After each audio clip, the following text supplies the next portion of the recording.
Sorry there, I shouldn't have turned my mic on before I had a drink.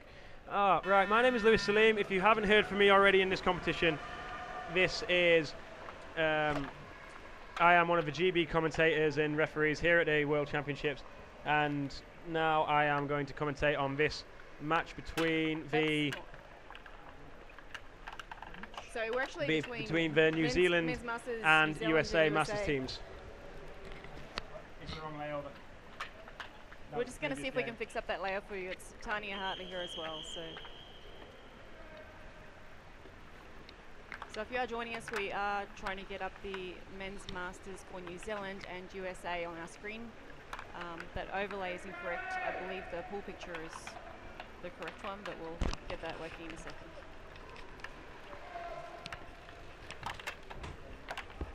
Just looking across into the pool to see if I can see a very noticeable figure for the New Zealand team, because Benson Taylor, he's here as well for the elite men as one of their coaches. And just looking across into the New Zealand bin, because New Zealand here playing, I believe, in black.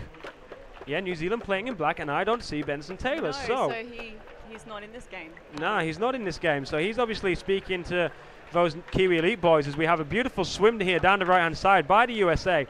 But that's stopped there by Terry, what's his name? Terry Axford. I've commentated on Terry Axford before, and I knew exactly who he was, but just couldn't remember his surname.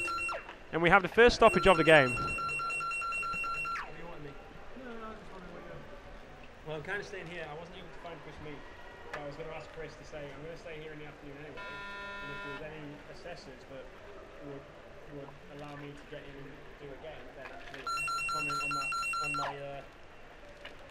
the reckon that you're trying to work on. So because I know towards the end of the competition it's more they're really wrecking with me rather than not really wreck, because they're giving me a really interesting item to work on, in the sense that I would say, have a continuation of the game rather than stopping and controlling it. And then after a very long chat with Dr. Neil and Chris, got to the point where I understand exactly what he's meaning, so I can put it into play.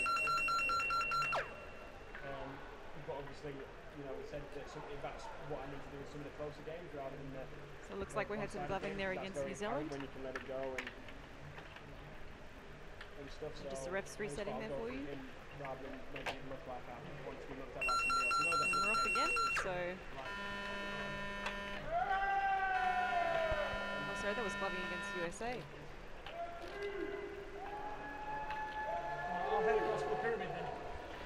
Oh, is that where everybody's just confirming we have New Zealand in the black, the USA in the white. Alright, no, if you fancy, you can have some chocolate milk. So just going into the corner there, trying to hold that off. Metro should be open till 11. Yeah. Sorry there if you just heard my shopping list as opposed to a commentary on the game. Just talking to one of my refereeing assessors about what's going on tonight. We've got another stoppage into play. The USA here with an early possession, and I've not seen a lot of this USA Masters team. I've not seen them play the Team GB boys, and I have not seen them play anyone else as a referee. I've heard good things, and it's going to be really interesting. The New Zealanders, on the other hand, I've seen a lot of them, and when Benson Taylor's in the team, very noticeable difference. He's a very direct player. They played against Argentina, and Benson was the defining difference, scoring all 4 of their goals. So it looks like we've got the first goal of the game here if it's been put in legally by the USA. And it looks like it's number 14, Greg Fitzgerald, with that opening goal for the USA Masters team.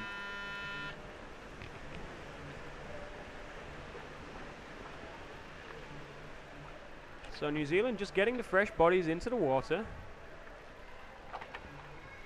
You can see their number 4, that's Robbie Harrison. Rob Harrison, the player that I met at the airport, and kindly shared an Uber with me to cut down on the price. $30 to get here from the airport in an Uber. Most expensive Uber I've ever got.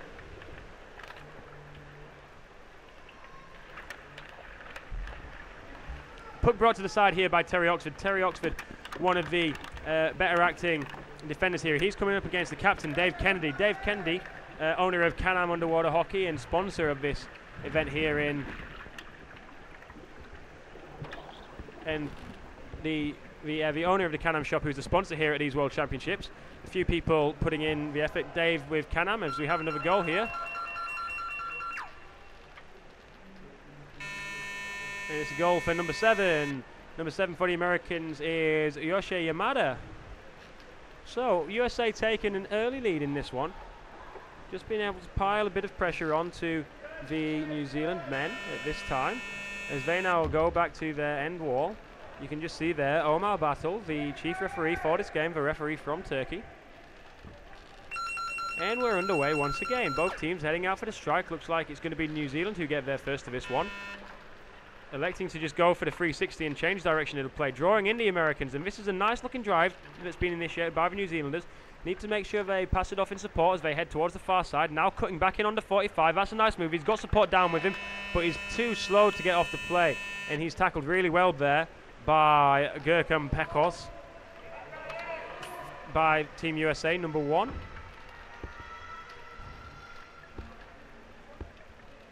Number 13 down there, we can just see on guard duty for New Zealand. That's Sean Hartley. He tries to split the Americans, but he's unable to do so. And number 8 for Team USA, Michael Riccitelli. Michael Riccitelli I've met. He's part of the Portland Rockfish. Some good names coming from the west coast of America, along with the Rumblefish that reside mainly in Vancouver.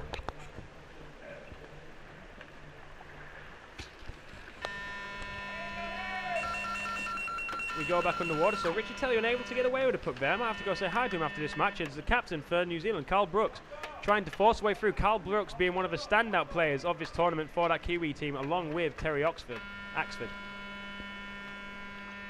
And USA trying to break off. Looked like he was going on the 45, but the captain, Carl Brooks, oh, he stopped for the wrong buzzer.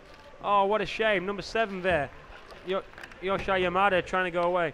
And just a shame when a player stops for the wrong buzzer. Or maybe he's seen something that he wasn't expecting, as Yoshi Yamada tries to continue to go down. Nice little bit of play there. And it's coming off in the inside. And it's number 7. No, ooh, he's gone through him. He's cut off to the middle of the pool here. Slowish swim. Continuing over to the far side. Don't be surprised to see a turn and the effort to come back inside here. Yep, there it is. Read that like a book. Continuing to go down to the other end.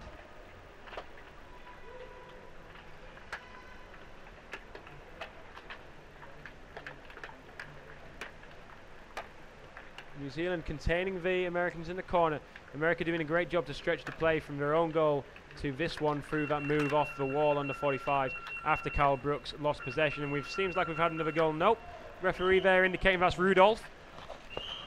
Rudolph, the referee from South Africa, who's here with his friends from Japan. And he's saying no goal there for Team America. And we're going to see the New Zealand team try and break out from their defensive end and get that pressure on. Still only 2-1 here in the early stages. No, there's no graphic over the top of the screen. I'm not going to fiddle about with the equipment because I'll probably break it. Corvallis, Oregon. Yeah, sorry, Justin. Yeah, because I came down to Corvallis last year and played in the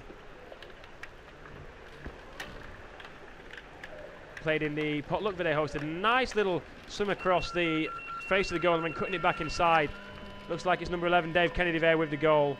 Nope, number 6 it's been indicated as, so that's Timmy Burke with the goal. No, Samantha, nobody scored a goal for New Zealand. It is 3-0 to the United States of America.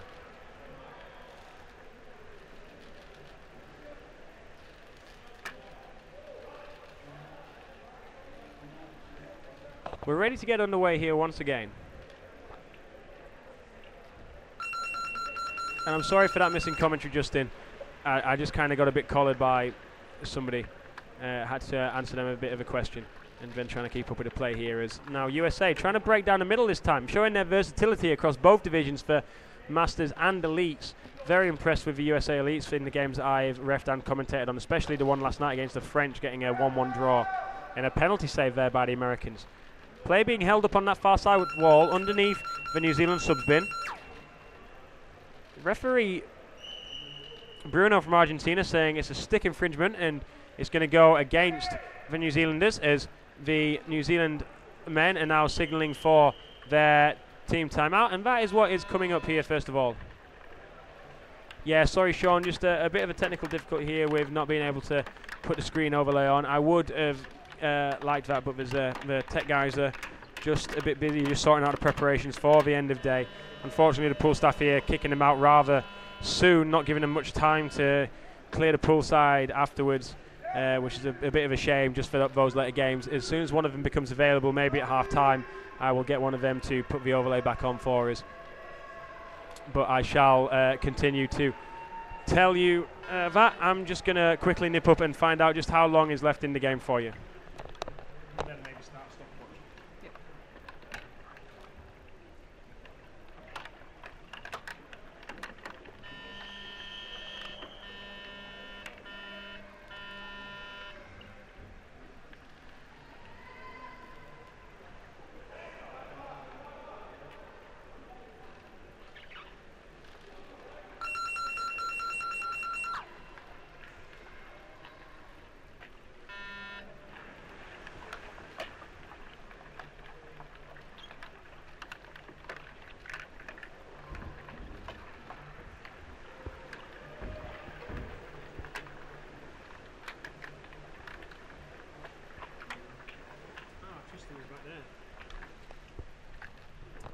So as I sit down, there is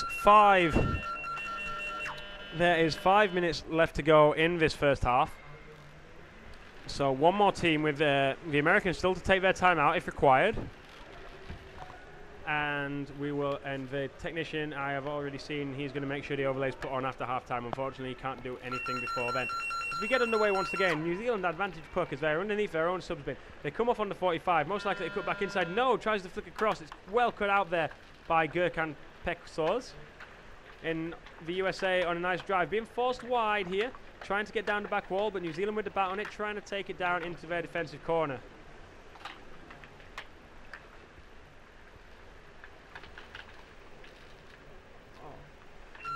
So, stoppage here, and it's another goal to the USA. So, it's Gurkan Peksors here with the goal, and that makes the score 4-0 with just over 4 minutes left in this game. All these comments coming in. I can barely keep up. So, yeah, Sean, there's no overlay. Samantha Kemp, no score. Yes, I've told you the score. That's 4-0 now to Team USA. Go Kiwis. End of the day in USA. Shout out for number 4, Robbie, and number 5, Carl. So that's Robbie Harrison and Carl Brooks. So is that me doing a shout out for them, or you've just done a shout out for them, or I've already done a shout out for them? I'll tell you said hi anyway, Samantha. No problem whatsoever.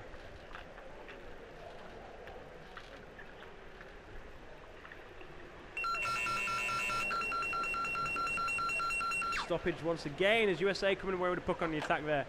Fouls mounting up in this one. Not as clean a game as we might have thought. Teams trying to move the puck, maybe unfair advantage being gained as we enter just over 3 minutes to go now in this contest.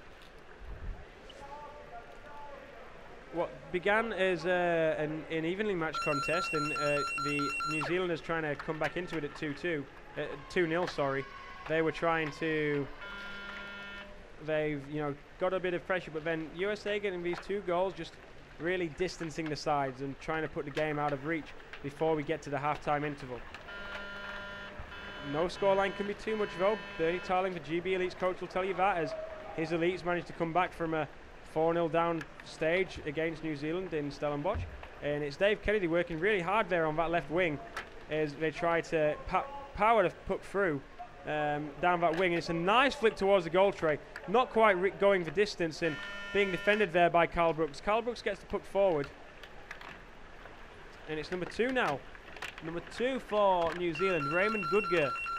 But we've got a stoppage in the play. And I think this is going to be Goodger getting pulled up for, yes, illegal advancement of the puck down the wall. I think that's a bit harsh. He did try and make the puck come off take his glove off the wall and push it down using his stick as it was inverted. Just over 2 minutes to go now. 2 minutes 30 seconds in the first half. And off we go. Nice drive there by the centre back from the United States. That's number 5, Phil Hickey. Going to have a good time when they play the USA, and it's Phil and Al Hickey taken out to the side. And this time an illegal knockdown by the American. So entering the last 2 minutes of this first half. The puck's going to be on the 5 and 2 for New Zealand, and then we're going to see if they can break out. You're quite right, Samantha. Terry can hold it on the wall. Notice that in a fair few games that he's been reliable sweeping the puck off the back of the tin. I think that was in the Great Britain game where I noticed just how much of a defensive stint he could do for his team and how long he could stay down there for. Is New Zealand trying to break out down this wall, but it's USA who get the puck and trying to do a backline switch, a typical Aussie move, but something that the elites have been executing incredibly well throughout this World Championship so far. Tomorrow we've got coverage of Great Britain and USA men's elite in that men's group B or A, I can't remember, one of the groups. It's too late for me, and I think tomorrow's Tuesday as we have another goal by the USA as it's fired down the back wall. So one thing I've noticed there with the sideline as we've been watching the play is the grabbing of the wall. That's an interesting one to watch. So that's actually an illegal maneuver there, so I guess we'll see if more of that happens. So nice play though. Yeah, number 5 I think there with a goal for the USA, Phil Hickey, but not too sure. No real signal given by the referees. What's an illegal knockdown, says Jay Dredler? An illegal knockdown is when the puck is flicked up high and it's brought down using something that isn't the stick. So the only item that you can use to move the puck forward is knocking it down with the end of your stick. So players will contest the puck when it's sent up high, and then it's referee discretion as to whether it was deliberate or whether it was accidental. So a lot of calls where you'll struggle to see people sent out for an illegal knockdown unless it's being done deliberate, because the puck will be played up into the air, and then if you try and get your stick onto the end of it and it just drops down but it's come off your glove, then they might say, you know what, accidental. If it comes off the underside of your glove as you're bringing it down, or you're making no legal effort and you're putting your fin in the way or a leg in the way, then that's going to end up being classed as an illegal knockdown with deliberate action, no real attempt to play the puck, and you're going to get kicked out for a bit of time. That brings us to half-time. Unlucky timing there for New Zealand because they were just advancing it down the pool. But Samantha Kemp and who else was it that said it? Gabrielle Perry, keeping them out for the rest of the first half, New Zealand. Yes, they did. We enter in half-time. USA 4 in the white caps. In the black caps of New Zealand, 0. If there's any other calls or questions on what some of the terminology that I'm using stands for, I'll do my best to describe that to you. You can do that at any time you like. And as I say, tomorrow we've got coverage of the Great Britain Men's Elite and USA Men's Elite, and I will most likely be in the commentary position for that one. Maybe Daryl Brambila, the women's masters coach for the USA, might join me in the commentary position for that one. If not, you'll just have to put up with my voice and hope you can understand my Yorkshire accent. Whew. I'm going to leave a bit of silence, or my co-commentator here, not that she's managed to get a word in edgeways, she might say... I quite enjoy listening to you talk, so that's not a problem at all. Wow, I finally found someone that enjoys listening to me talk. That's irregular. So I'm just going to fill up some water because I've been in this building far too long and I'm getting a tad bit dehydrated, but I'm going to be back very soon in time for the second half. Oh, 5-0 to USA. Wasn't expecting that one. I only counted 4. We also have the GoFundMe page for these World Championships 2018. The guys who have set up this system put an awful lot of time and effort and set up the system and doing it literally for the love of underwater hockey, taking holiday off work to be here, and we've got a whole host of volunteers that are here providing support, operating the cameras so that they don't get crashed. Very important job being done here, and I hope you're with me that it's I hope you're with me that this is some of the best underwater hockey footage that we've seen. I know that the Glory Days team that was in New Zealand, in Australia, Tasmania for the age groups last year, 2017, that was some really, really good footage, well organised, and it was always going to be a challenge for Quebec to try and match that level and, you know, have that dedicated team of guys and such to be there. But I've got to say the volunteers are doing a fantastic job trying to find people that are going to get do the commentary, especially trying to find people in native languages so that they can commentate in French or Spanish, which are the two main languages spoken here other than English. Gives me a break as well. And yeah, the tracking camera is really revolutionizing the coverage that we get here at these World Championships. So Play's going to get underway, and I'm going to leave you with my trusty co-commentator, make her do some work whilst I just go fill up my water bottle. So back in 2 moments. All right, guys, so you have to put up with me for a bit. We're off again. Looks like New Zealand wanted that one, but shut down by the USA. The technicians have put the foot down and said he's filling up my water bottle for me because he doesn't want me to leave the commentary position. So I don't get a break. That's excellent. Referee and commentator full-time here at these World Championships, splitting between both jobs as we have the first stoppage of this second half, and it's an advantage puck to Great Britain. So Rudy just explaining that, you know, you've got to make sure it's the stick hitting the puck first, no other part. So let's see, what are the comments? We've got Samantha Kemp making a few notes. There's a headshot earlier in the game, Canada versus New Zealand, deemed deliberate, and the referee changed the call from 2 to 5 minutes. How is Ian, number 11? Ian's actually doing pretty well. He has a bit of a mark on his forehead. Sorry, my mic tends to get a bit far away. So Ian's doing pretty well. He has a bit of a mark on his forehead, but he's recovered quite well from that. He was a little bit stunned for probably about 5 minutes of that game, but happy to say that he's doing great. So yeah, I think Samantha, if you stay tuned afterwards, I will do my best to try and grab Robbie and or Carl from the pool and give them a bit of an interview, ask them how the competition's going, and a few other things like that. So hopefully we'll be able to get them on the side and have a quick chat for you, and not as rushed as other interviews have been at this World Championships, because yeah, if there's no game after this, I can go and have a beer. I mean, sorry, be very responsible and get an early night to concentrate on my refereeing.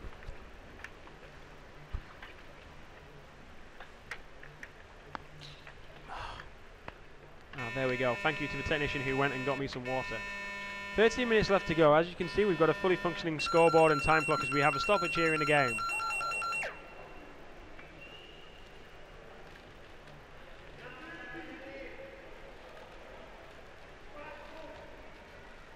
Advantage puck going to be played for the New Zealanders.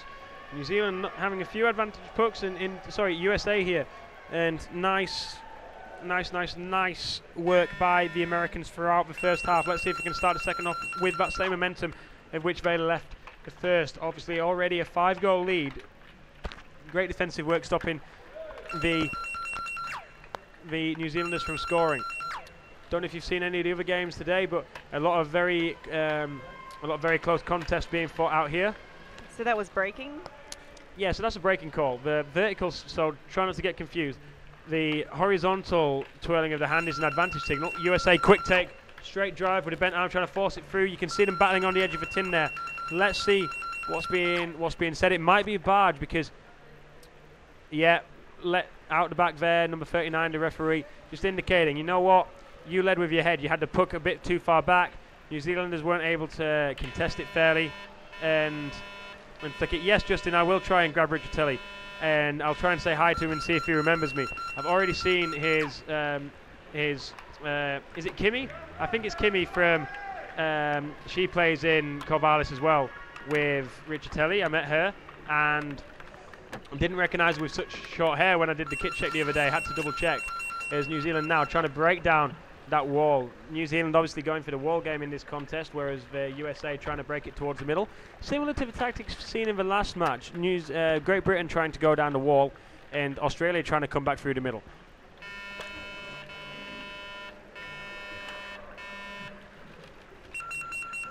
So here he goes, number 5. That's the women's coach. So that's Phil Hickey there, who's one of the guys who's assisting the women's elites. So I see him at the pool an awful lot, and really, really nice guy. Had a good chat with him. So just trying to weave down the back wall there rather than going direct.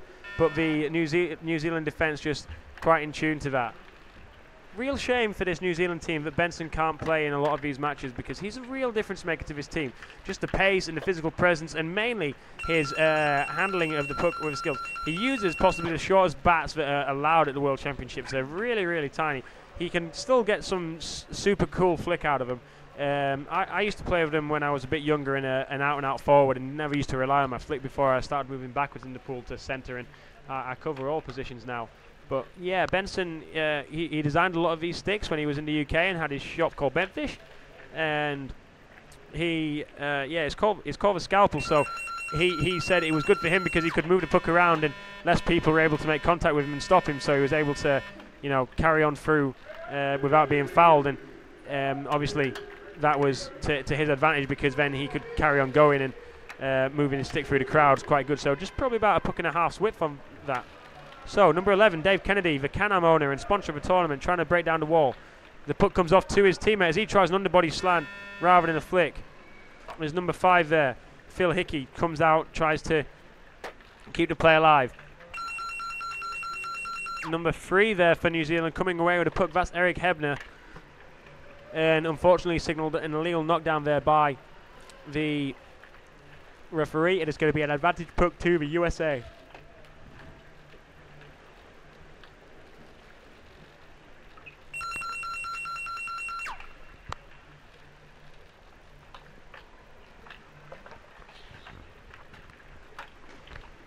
So USA with a nice drive trying to get through the middle.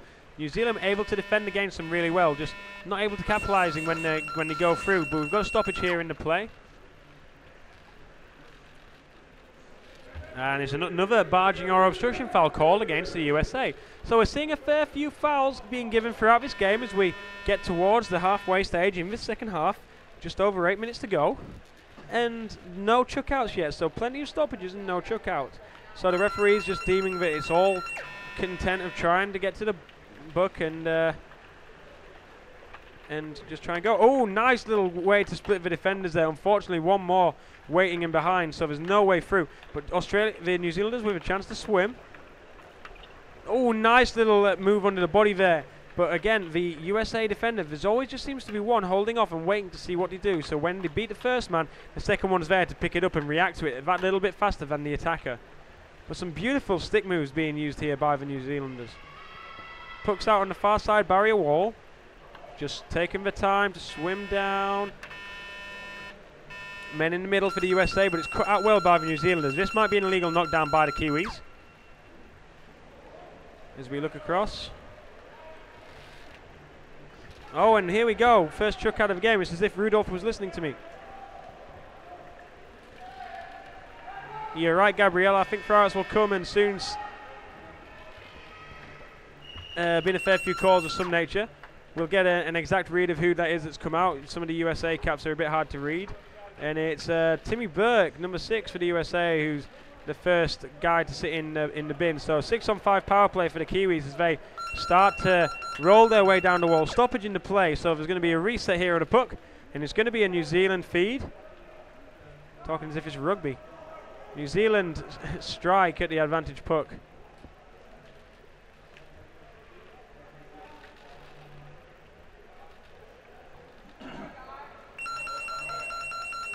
Oh. Swimming start there by the take on the New Zealand team. Fired out towards the wall. USA just happy to hold it there, but New Zealand trying to break off here. Nice 45-degree swim. The USA going to try and cut out to the side, and there's a stoppage in play. This could come back and go in favour of New Zealand. It has. Rudolph is saying illegally knocked down. And New Zealand, great momentum here by the New Zealand boys. Just finding the way down to the 5-2. As we get a beautiful shot there of one of the players, number 10. There we go. Thanks for turning. Pierre Burgers. And the New Zealand captain there, Carl Brooks, just signifying, hey, can I have a timeout, please, ref?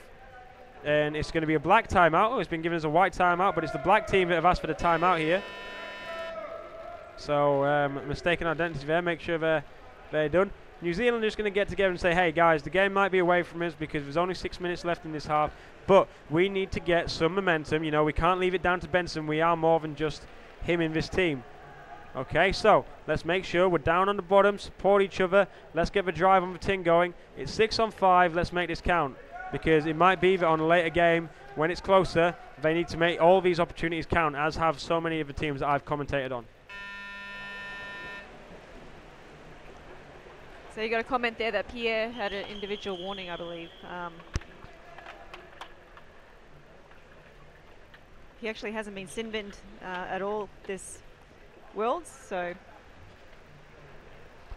So you sat there with New Zealand Masters trackies on. I've only just noticed that. So tell me, co-commentator, what's your story? Well, we'll see this advantage play first. Oh, and it's a drive trying to go through the middle, as we see Terry Axford, making sure that the puck doesn't go into the corner and putting it under some pressure, as now Juan Severino tries to break out of it here. But New Zealand on the attack once again. That was Robbie Harrison trying to put in the pressure there, as it comes back out to Juan. Juan knocking it back and trying to go over the top as Dave Kennedy tries to pull the puck through. It's taken off the wall by the New Zealand number 3, Eric Hebner. Eric unable to find a teammate, and now USA with a chance to swim. 2 black bats coming down for the Kiwis, making sure that the USA can't go anywhere. USA having the numbers down, trying to move the puck around. The Kiwis not getting set. There's Robbie Harrison once again. And it goes back to number 12, Zolt Zok. How do I pronounce that? It's like Bolt, but with a Z, so we say Zolt. Zolt what? I'm not sure about the second name. I haven't had a lesson on how to pronounce that one. Two names very similar. If somebody can do an abbreviation for me, that would be awesome. So it's Zolt, Z-S-O-L-T, and then it's S-Z-O-K-E. Zolt Zok? I don't know. Zolt Zok. It's Hungarian, so it's definitely got some inflections I can't pronounce. Hungarian, yeah. I've got a fair few friends that are Hungarian. I go to Budapest quite a lot and see some of the players. And we're trying to just keep up with the play here as number 7 for USA, Yoshi Yamada, who scored the opening goal in this contest, tries to beat it down the wall past Carl Brooks, but we've got a stoppage in the play here as we cut to the surface. Less than 5 minutes to go in the second half, and New Zealand have been doing absolutely fantastic. They've kept the Americans out, and it's not been that the Americans have let off the intensity. They have been really the worst off team in the second half.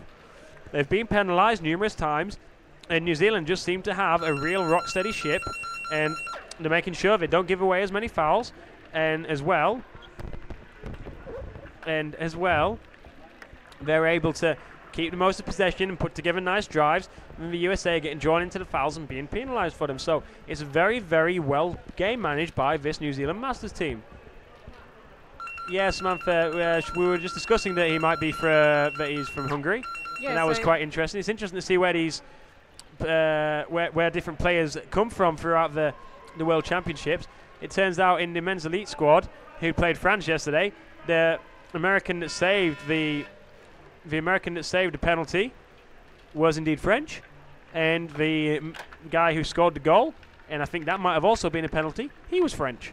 So just interesting to see where some of these players at different teams end up. So the Belgian women's elite team, the coach of there, called Ty, he's actually from New Zealand.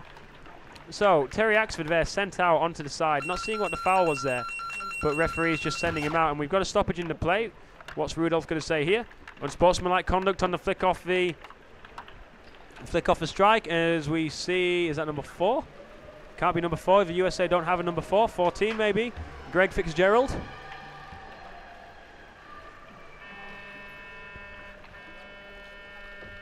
It's Greg Fitzgerald who's been sent out to the bin for the dangerous flick there.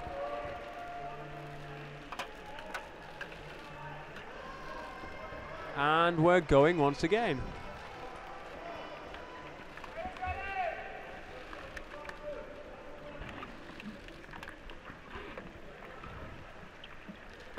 Oh, flicked in towards the body there of the number 11 for New Zealand. Yeah, Ian Curtin. He's like a flick magnet. Yeah, and that looks like it was going straight at his chest, and maybe just the camera at a better angle than the referees there, not seeing it going straight for his chest as the presence. And number 12 there, Mike Grimm, coming in with some heavy sticking down the wall, trying to just turn this New Zealand defence. And we're going to go, Terry Axford is going to get back in on the play. You're going to see him come past your camera in about 5 seconds as he now re-enters the play, and he's going to come to the right, or is he going to go straight to the subs bin and let in another forward? Nope. Looks like he's going straight in towards the play, Terry. Come on, New Zealand, keep him out. Keep that discipline as we have a stoppage here from the back referee. Rudolph once again saying there was an illegal knockdown there, and it's going to be New Zealand with the advantage. So you were telling me you've got New Zealand Masters joggers on. Yeah, so we have my husband's playing number 13 in this game. He's actually from Australia, and they're looking for extra players to bulk out the team because they didn't have enough numbers to actually make a team. So he was one of the ones who put his name down. He was born in New Zealand, lived there for 20 years, and is a dual citizen. So are you native Kiwi or? Yeah, I was born in New Zealand as well. I came over to Australia when I was 8, so we're both dual citizenship with Australia and New Zealand and travel there pretty frequently. So you live in Australia or you live in New Zealand? Yeah, we live in Cairns, Australia. I see. So we're still going with this one, and it's is that gone in and hit the back of the tin? I don't know if that hit the back of the tin. Was this premature? No. Rudolph says no. Came off a glove, illegally advanced. And I thought that was the Americans there saying something, but the unmistakable noise from a French player. Is this 3-0 to France in the other Masters game that's going on over the Canadians? And Canada have got a really, really strong Masters team here. They beat the Great Britain team. And the Canadians are screaming at the referee. I can barely think myself. Canadians, as it looks like we've had United States. Canadians, and this is New Zealand. Yeah, just looking just in front of us here. There's the the other game. Yeah, the other game. The Canadians just seeing that there was a foul being signalled, and they're into the last 2 minutes, so 1 minute left, and they just want to try and get something out of this game. And the French in this Masters division, a lot of the players from the 2013 elites have moved up now in category 2, be part of this French Masters team, and they are looking incredibly strong and a real front runner ahead of all the other competitors. South Africa, they're also looking pretty strong, but definitely a beatable team in second. Depends who's good on the day, really. And we're about to get underway in the final 1 minute and 12 seconds of this game, and this would be really impressive if the New Zealanders are able to hold out for the rest of the game. I really hope they do.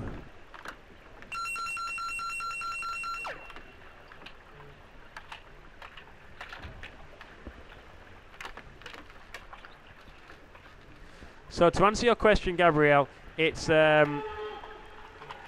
really hard for the referee to judge sending a player out for an illegal knockdown, because ideally you want you want the players to try and play the game, and part of that is lifting up the stick. And the stadium's erupting here now as the Canadians have just scored in the dying seconds of that game. So that's going to be 3-1 to France over Canada.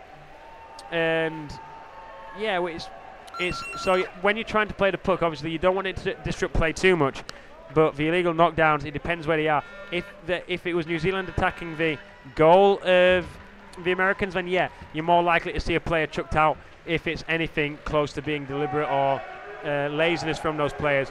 But at the same time, it's kind of harsh if you're sending a player out or you put the team on a team warning, because the 9 times out of 10 it is a player trying to fairly play the puck, or it comes off a ricochet, or it's flicked up and on the way down it's hit an arm that just happens to be in the way. We don't always move to it, so it's a very lapsed call, but it's one of those. If the thing it comes off means there's no advantage for the attacking team, then it's just easier to stop and move them, because commonly there are more players behind them, and referees just have to have discretion. There is the nice little take there, and that's Carl Brooks doing the job there to make sure they don't come in, and that sees the game out. That's going to finish us with New Zealand 0, USA Men's Masters 5. And we'll cut to the surface. So that's time. Thank you for joining us here. This is our day over. Stay tuned, and I'll try and do a couple of interviews, hopefully with Carl Brooks and Michael Riccitelli from both teams, and maybe even Robbie Harrison, but I'll definitely speak to Carl, I think.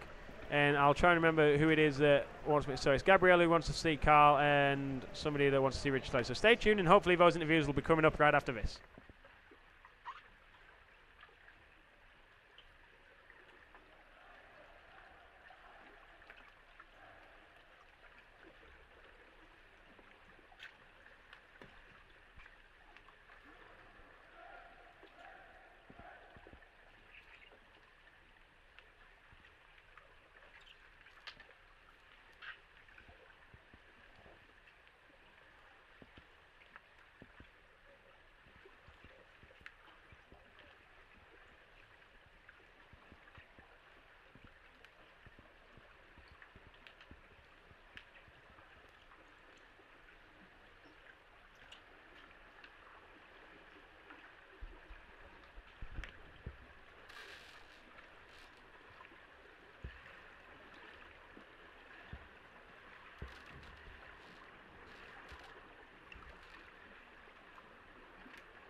Thank you.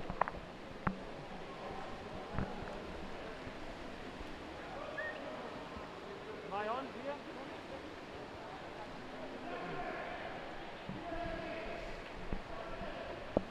So if you can just stand anywhere about here, that'd be fine. So any of the Americans who are watching, unfortunately Michael Riccitelli not wanting to come and give his feedback, he seemed a bit out of breath there, but I have managed to go down and get Carl Brooks, the New Zealand men's Masters captain. Carl, how are you finding the tournament so far? It's an excellent tournament, eh? I mean, the pool complex is amazing. The Canadians are really hosting us very well. Yeah, we're loving Quebec, loving the underwater hockey tournament here. So I've refereed a few of your games so far, and one of the things I'm starting to see is you have a really good, strong, resolute defensive unit down there, and it's really impressive to watch you guys work. Are you trying to tweak and try new things throughout the tournament to try and give you that bit more of a boost on offense? Yeah, definitely. We find our defense really strong right now, and what we're trying to work on is transitioning from our defense to offense. And I think you might have seen it a bit more in that game. We were really trying to back ourselves, and we really took USA on in that second half. But all credit to the USA, you know, they played really well, they won, so yeah, congratulations to USA. Yeah, it was really noticeable. Watching that game, you had some really, really good drives from all areas of the pool, going down the wall and again bringing it off in the middle, really supporting each other in numbers. Just the downside of it, just USA drawing on a few fouls, and then it seemed like you lost that momentum, and even though you had the advantage puck, you know, they get all their players behind the puck, and then it's just really hard. How are you finding breaking teams down on those advantage pucks when you get awarded so many? Yeah, I think it's something we've got to concentrate on, because as an advantage puck, they get to reset their formation. Yeah, something we're still working on, but at the moment we're just taking it up the wall, trying to get all numbers down the bottom, just driving it through, trying to penetrate through their defenses, and then just get that roll on. Well, one of the things I've noticed is that you are leading by example as a captain, as I say, as a referee and a commentator. I can see you down on the bottom. I can see you sort of inspiring you guys, and you sort of handle yourself. You're really level-headed in the pool, which is really great to see. So just before we go, is there anything you'd like to say to anyone back home? There's a few people that were sort of cheering and saying hi when I was mentioning your name in the commentary. Oh, great. You know, really happy with all the YouTube coverage. So yeah, I want to say hi to all the New Zealand supporters, to the Finns Club, to everyone around New Zealand, to the family, and I know all the guys just loving you guys' support and all the comments, so keep it up on YouTube, guys. We're loving it. All right, Carl, thanks very much. I'll let you get back to your team and have a good night's sleep. See you tomorrow for the last day of the round robin. And for all of you who are watching back at home, wherever that might be in the world, this has been day 4, possibly, of Underwater Hockey World Championships in Quebec City. We're back again tomorrow for the final day of the round robin, but from all of us here in Quebec City, good night.